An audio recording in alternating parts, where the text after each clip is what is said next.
familiar with that. Yeah. Well, he wrote a book, and it's from the perspective of Satan. And so I tried to read it, and it's kind of hard to I follow. said some of it, yeah. Anyway, this program this evening is written in that same perspective. Oh, okay. So when you hear the prince, that's Satan. And when you hear the enemy, that's God. Oh, my goodness. So you'll be able to follow it. But anyway, just might be helpful to have that. Now this isn't typecasting. We got Jacob reading it. That wasn't, no, that was just the way it came out. He said, I am the perfect person for this. I didn't even think back. Just keep an eye on it. I think I turned to tell my colleague out. So do I have to turn it up? It's number 1, yes. Number 1? If you don't mind, please. I'll try. Number 1.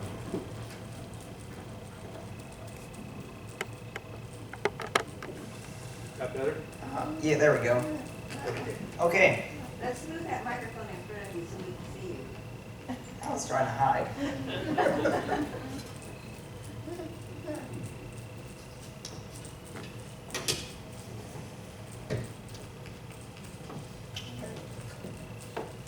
Meeting number 1, the fight for the king.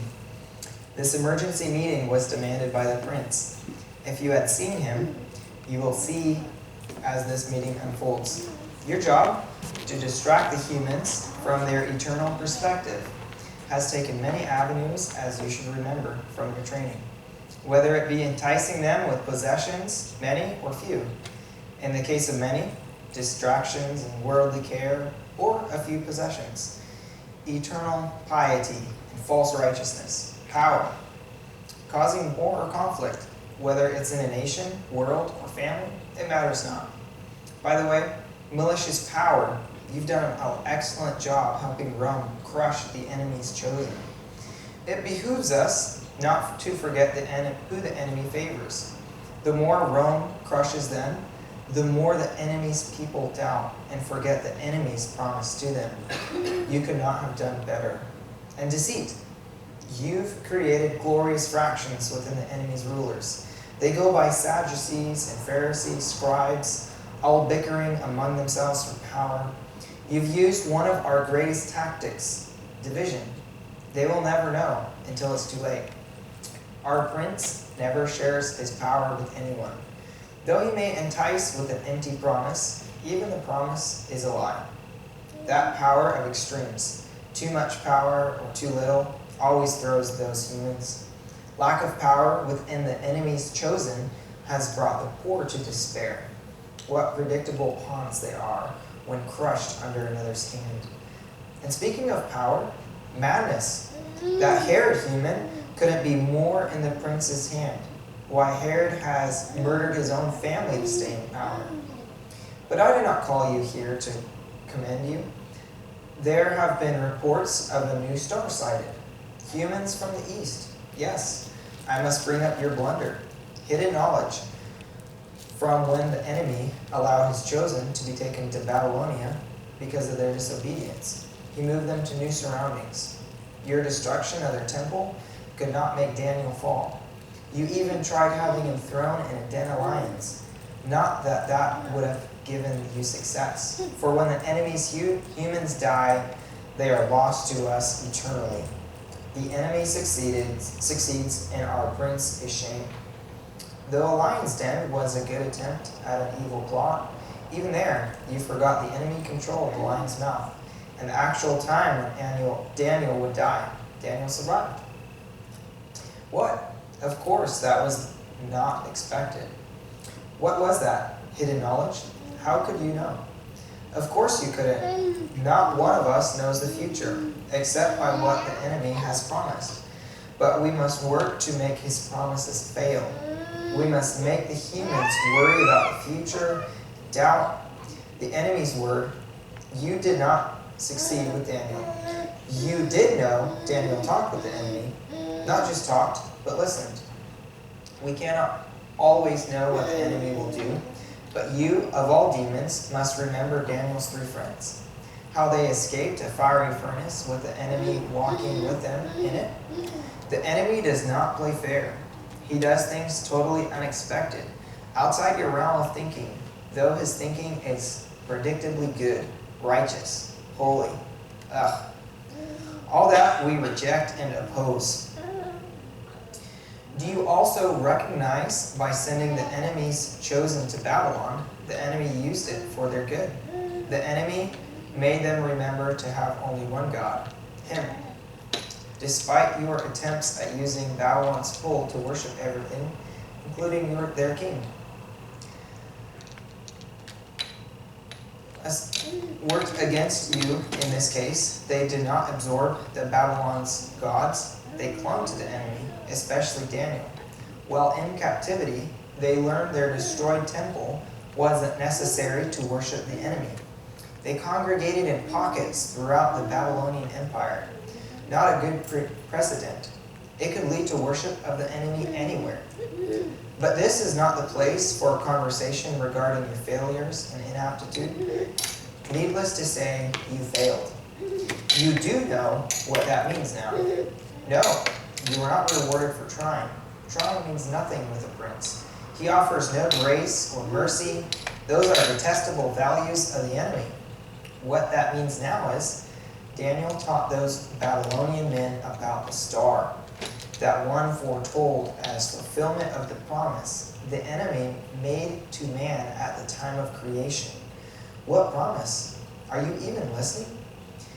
This is crucial to our entire mission success throughout all time. I will say it slowly. Make sure you get it. The star would show his promise was about to be fulfilled. Know why the prince is on edge? And why you should be also? The star has been seen. Humans from the east prepare their journey to find this king, which the star embodies. Hidden knowledge. Do you even know who these men are? Your lowered head tells me you don't even have a clue. Our prince does, and he is livid. You know, he doesn't like to be surprised by the enemy. He depends on you to inform him, and you have failed. Your mumbled apology is wasted. Do you think the prince accepts apologies?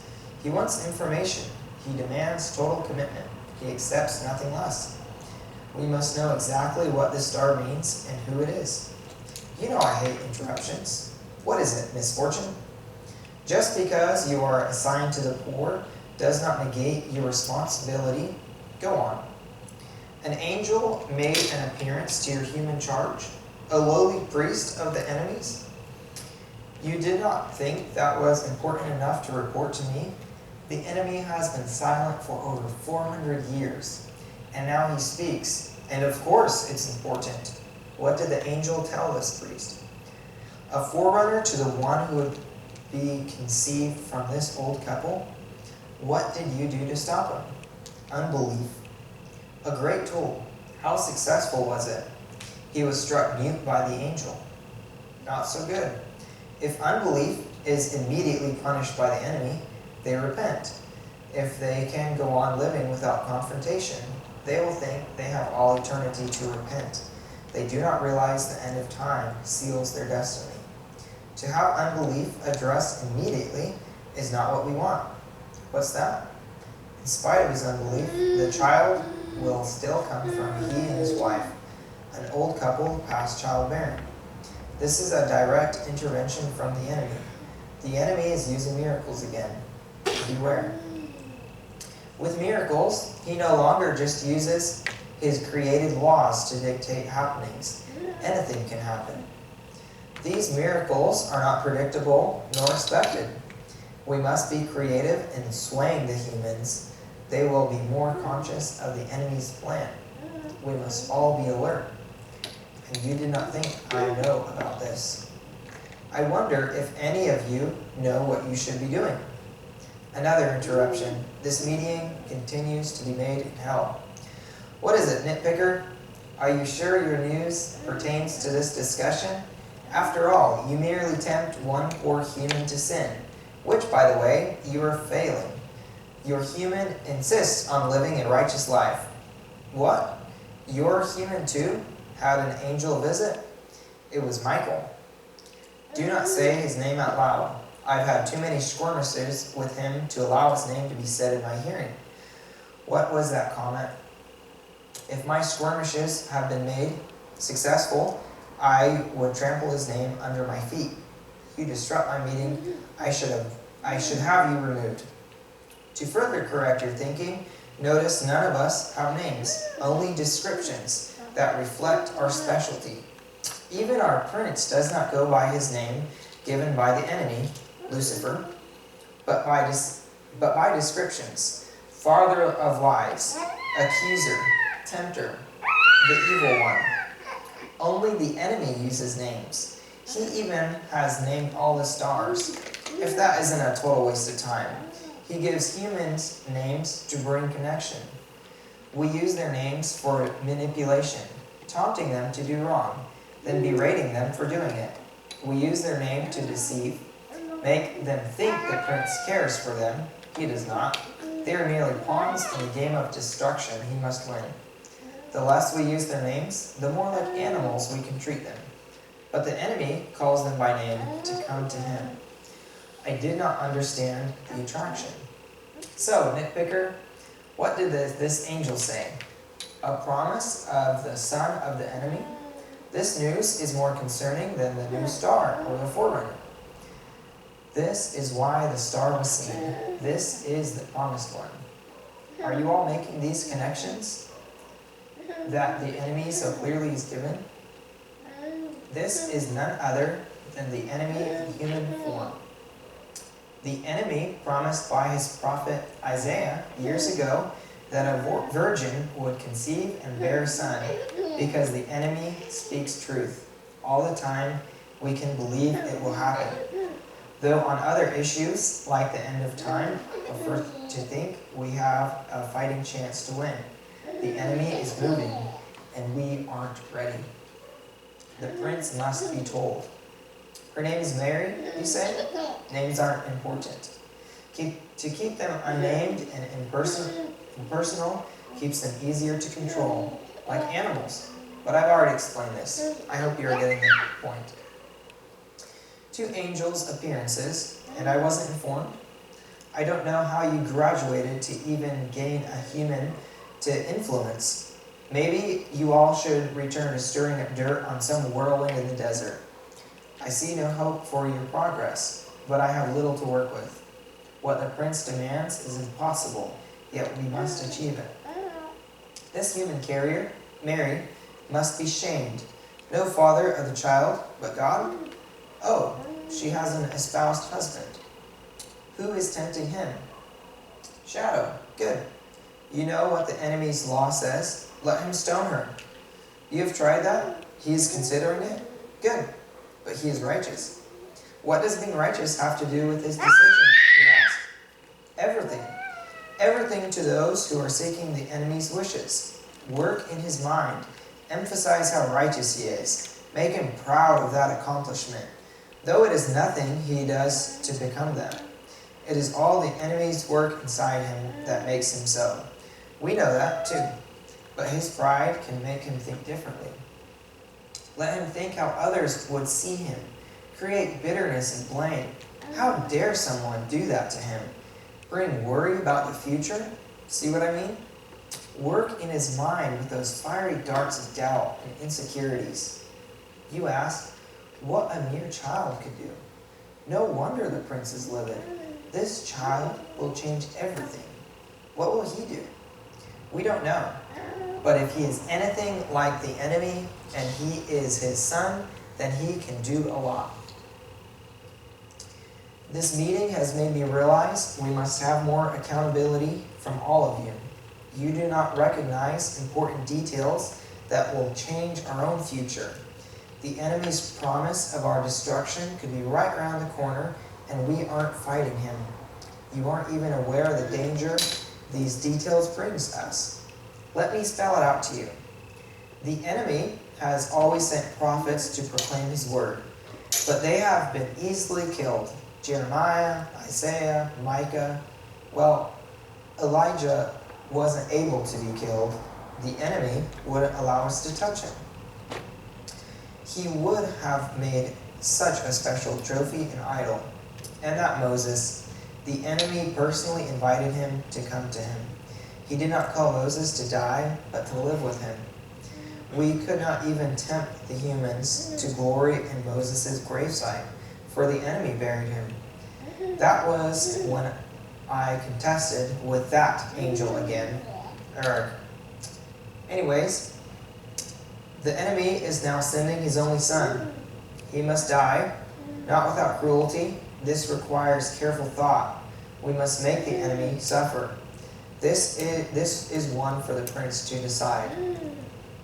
Any other pieces of information any of you have withheld?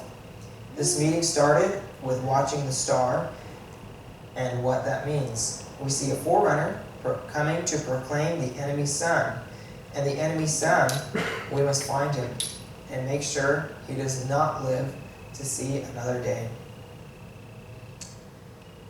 I spoke to the prince after the summary of the previous meeting, the stargazer's journey, the two angels' visit with a forerunner promised, and the enemy's son coming. The prince has redirected his strategies. His fortune. The prince suggests creating unrest between the couple. Was it Zacharias and what was her name? Elizabeth. Very well. Create unrest between them and their village. Perhaps they won't be accepted in spite of their joy over their child in their old age.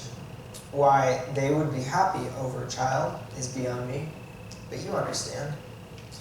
Division between anyone prevents the enemy from forming unity. That in itself is a success. Nitpicker. I've also assigned Likespittle to your human. The two of you create unrest. Externally with this Mary in her village, and internally in her mind over this baby. Likespittle is good at coercing humans to please others. Mary must know the village would not accept her. Seek to have her please others. If she pleases others, she cannot please the enemy. The enemy seeks to make his own different from others, peculiar. They stand out. Others see it and either become convicted, which we do not want, because then they will seek the enemy, or they will taunt, criticize, and compare, proving their superiority, something the female human does well. Any new developments, report immediately. I do hate interruptions. What is it now, nitpicker? She's no longer at the village. She's with the forerunner's mother. Who's the forerunner's mother? Discontent. Excellent. Nitpicker and Likespittle work with discontent. The three of you work a tragedy that wipes both babies out. Eliminate evidence of any miracle. Humans soon forget strange news as wishful dreams. Bring another calamity to distract them from this news. Humans are so easily distracted and love to delve into destructive news. Since they cannot see eternity, they forget it so essential and distract easily. You do know what happens when two of the enemy's humans get together and compare notes about him, don't you? Praise, worship, and glory is given to him. And that does not sit well with our prince. What, nitpicker? You could not keep her from worshiping even if you tried? It seems the enemy has not only created the inaptitude in our forces, but made you forget who you should be serving. We do not operate on wishes and dreams. We must never tire of causing unrest and division. We do not allow the enemy his praise, even from a mere human. That is what gives him most pleasure. And this is a baby, the enemy's baby. Surely you can do something about a helpless baby. Where are those responsible to hinder the stargazers? Yes, hidden knowledge. Where are they in their travels? Heading to the land of the enemy's chosen. That coincides with what we know of the angels' visits. The enemy will arrive as one of his chosen. What did you ask? He acknowledged. Why the enemy chose them? We will never fathom why the enemy bothers with such wretched, fickle, uncommitted humans, nor will we understand why he chose such a small speck of the world to put them. The enemy seems frivolous in his love, doting on those who disdain him, in spite of all his attention. Why he continues to try is beyond me. Do not seek to know why. That will make you ponder his love, virtues that are so abhorrent to the prince, and should be to you as well. Instead, concentrate on distracting the stargazers. Their position and power will cause quite a stir in that small country where the enemy seems to find pleasure. We must work to squelch it. Any other news from any of you who are negligent in informing me prior to this meeting? Perhaps before another meeting, those with information can speak to me before the meeting. That would be most helpful. If no other information, this meeting is adjourned. I call this meeting, for it seems, in spite of my demands for information, there are essential parts being neglected. More importantly, the prince demands more accountability from you. You have been slacking. Any pertinent news? What is pertinent news? Must I explain everything to you? News that pertains to the enemy's child. What? Doesn't all the information pertain to him? Yes, of course. This discourse is getting nowhere. Shadow, what is it? Your human also received an angel visit. What was his message? He was to take Mary as his wife, but not know her until after her child is born. What happened to stoning her? Joseph is righteous. What was that got to do with it? Didn't you bring turmoil, betrayal, bitterness, or even pride to his mind? And still, he obeys the enemy? Shadow, you have failed. Now the enemy has an earthly father to protect and raise his child. What? Do you promise to do better? The prince does not operate on promises or empty bribes. Remember, he is the father of lies. He can outlie you and see through your lie. Continue to create unrest. Have him doubt. He even saw an angel. Resentment toward the woman for this child who is not his, but causing him such grief. All these things bring division. A divided house cannot stand. Use tactics you are good at, creating a shadow of unclearness to remove the clear thought the light brought. What malicious power? Rome has issued a new tax, demanding all to come to their birth town to be registered. Soldiers ensure the taxes are collected properly. How does that have any bearing on the situation? You ask to know where is this human's birth town.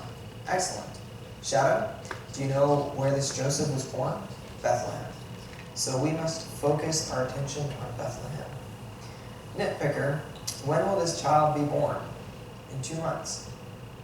When will the taxes be collected? At the same time. Wonderful. Bethlehem will be a mass of humans when that child arrives. A situation ripe for explosion. Any number of things can be encouraged. This couple, Mary and Joseph by name, rejected by their village. Joseph is given no work because he associates with Mary's supposed sin. Wonderful.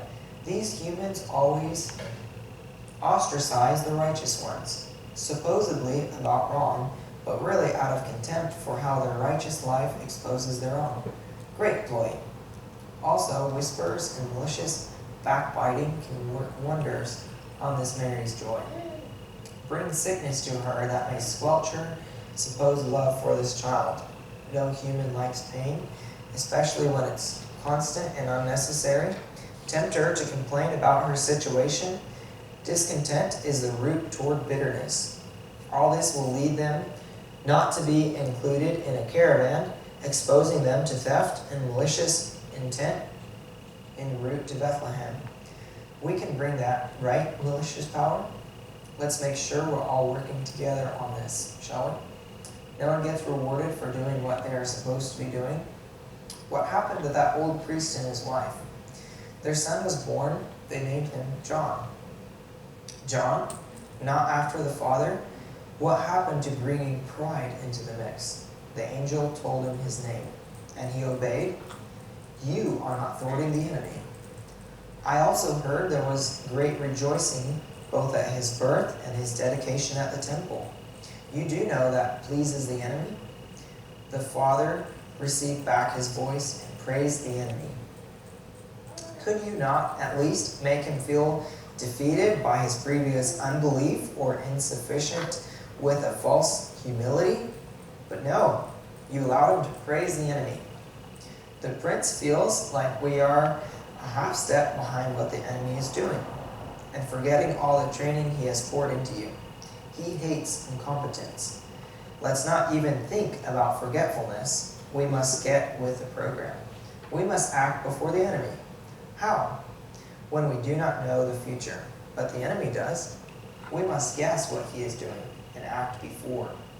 How can the prince work with the likes of you? This meeting is adjourned before the prince comes and explodes. This meeting has been called by the prince, not only demanding more accountability, but more allegiance to him.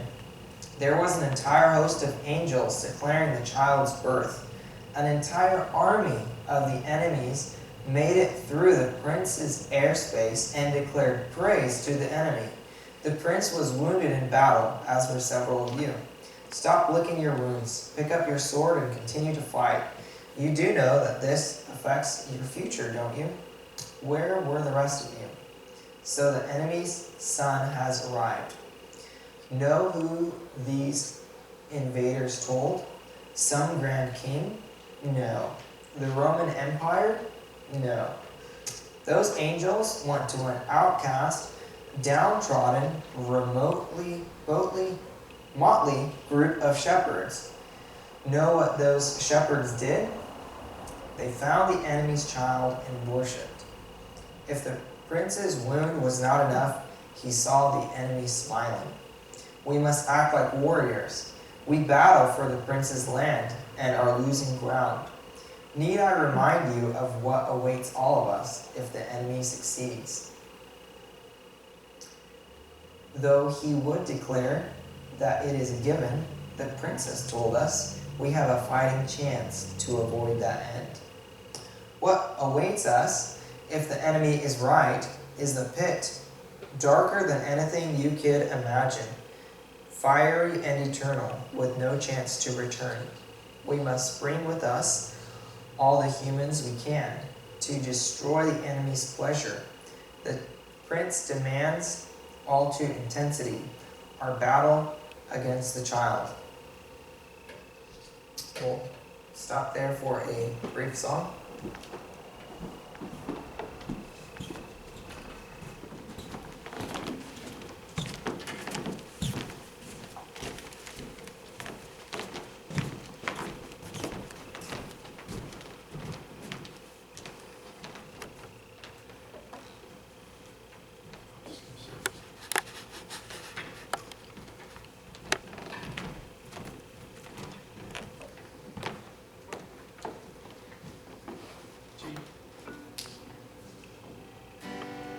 This is a song my dad taught me. C is for the Christ child, born upon that day. It is for herald angels in the sky. R is our Redeemer, I is Israel, S is for the stars shone so bright. T is for 3 wise men, they who traveled far. M is for the manger where he lay. A is all his faithful, S means shepherds came, and that's why they're the Christmas Day.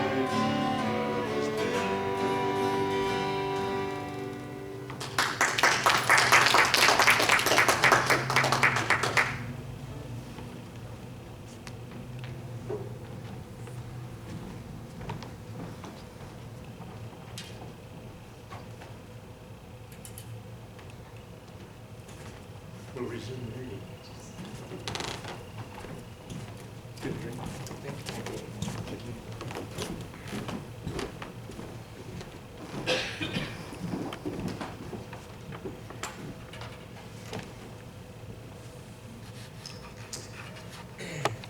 Meeting 5. Hidden knowledge. Where is the stargazers? In Jerusalem? Why? They asked Herod, where is he that is born the king of the Jews? And Herod's response? He didn't know. His religious scribes searched their writings to find he would be born in Bethlehem. So, madness, why isn't your human Herod the king of the Jews, not even seeking this king? Killing his own family to maintain his throne is pittance if Herod allows the king to live. Direct Herod's thinking to this new danger, for that danger threatens us all. If that king declares his kingship, we will all be groveling. Use Herod to stop him. Madness. Use Herod's insanity to provoke him to destroy the baby. Herod told the stargazers to report back to him when they found him. I smiled for the first time. Excellent. You ask how old the king is? Once the star was seen, the journey was planned and made. They have reached Israel. No thanks to hidden knowledge for informing us. Would you say, nitpicker, the child could be 2 years old? Yes, right. Have Herod execute any evil he desires, and the child will be the prince's. What happened to Herod's informers, the stargazers? They found the child and worshipped him. Another pleasing moment for the enemy. They gave the child gold, frankincense, and myrrh, costly gifts. They created quite a stir with their visit. Others were brought to worship. They returned a different way. Why? They had a dream. Another angel visit. Madness. You instigated a killing of all children 2-year-old and younger in Bethlehem. Most excellent. The child? What shadow? They did not kill the child. How did we miss him? Your human was warned in another dream to flee. But to where? To Egypt. Ah, Egypt, the supposed haven for Abraham, where he lied, not once but twice, about his beloved wife.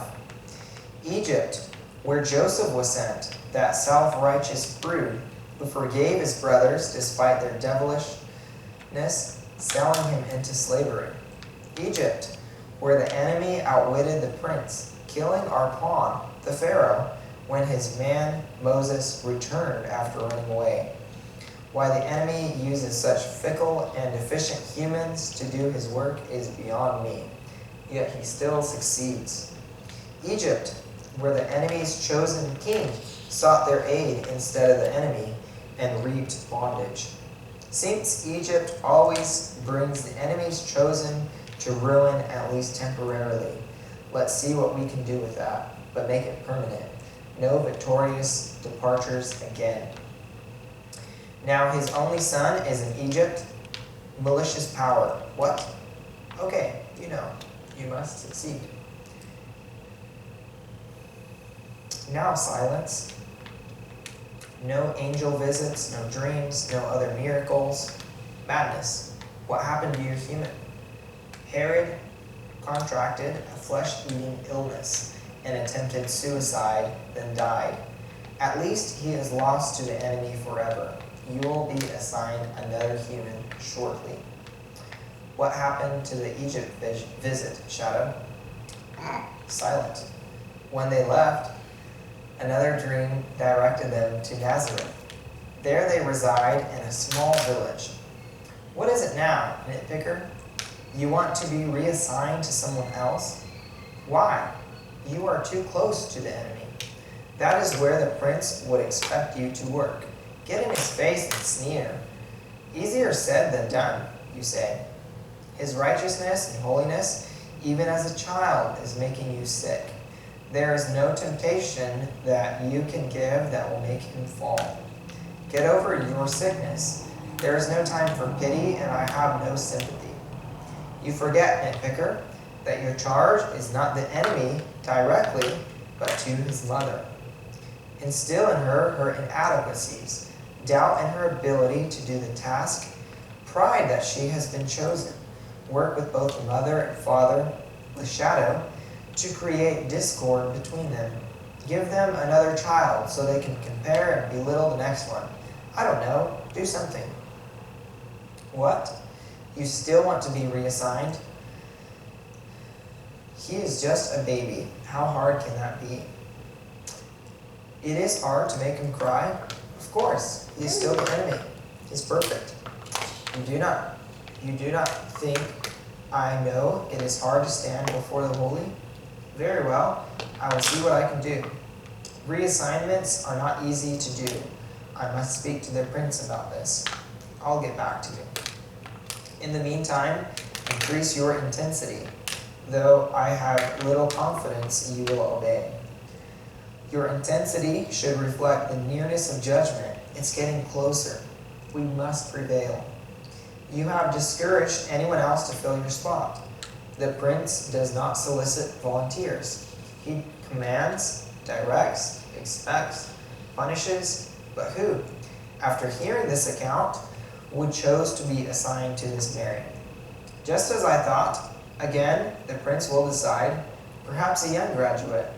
We need someone experienced in temptation to be this close to the enemy, not someone wet behind the ears. This is a problem. The answer may lie in a host of demons. I do not recognize how draining it is to work in his presence. His holiness exudes strength and command. His light makes working in darkness impossible. His word gives us no choice. But somehow, there must be a way not to grovel in his presence. There should have been expected. I assumed you would be up to the appointment. You are quite a disappointment. You are willing to have any position but this one? You will be most fortunate to have any position at all. Creating dust devils in the desert seems too good for a servant of the prince to request anything but what he gives. Very well, the prince will have an answer. Misfortune and discontent, what happened to the old couple? They went silent also. Seems a child in their old age consumes all their energy. They too seem especially protected. Use those fiery darts to pierce their mind about how tired and inadequate they are. Bring resentment that no one helps them from the village. Isolate them. Make them feel sorry for themselves, that they must do it alone. Work to put the wife at odds with the husband. He is never home. He never helps. You know, the same old thing. Only aggravated because she is old. She can't be holding her shield when she's tired of this kid's crying. Make him cry all the time. No one loves a crying baby. You get the idea. It seems we play a waiting game. The enemy has given strict regulations. No harm can be done to his child at this time. Our hands, sort of speak, are tied. But that doesn't mean we cannot work discord and discontent in the family with siblings, hardships with his earthly father, those things that bring tension to any relationships. And the key is at this time. We wait, watch for our opportunity. Bring anarchy and strife among his chosen. Bring more possessions of humans. Use any doorway to enter them. Torment, control, seeds that will ripen when we need them most. The prince is not dead, nor does he expect to die like some detestable human. He demands victory and wants us all to torment like we should, to bring him victory he deserves. Until then, this meeting is adjourned. And so, we too must wait until another time to see how this plays out. Until then, keep them from being distracted by the prince and his agents. And remember, the king is coming again. soon.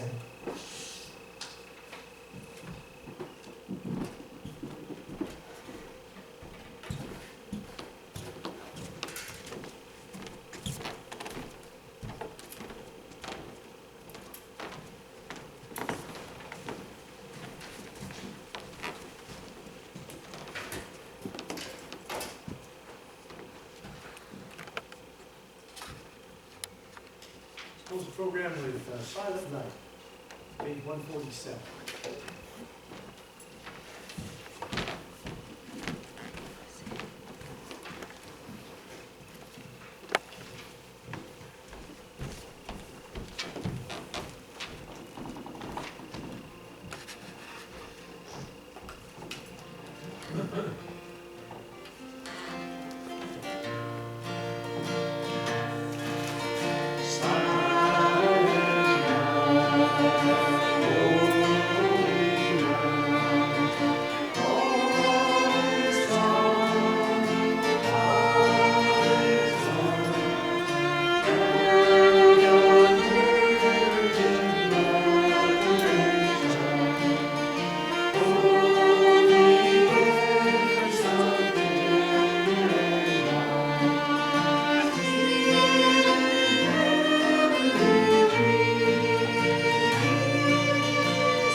There's some goodies in the back. Mark, would you thank God for that? Those goodies?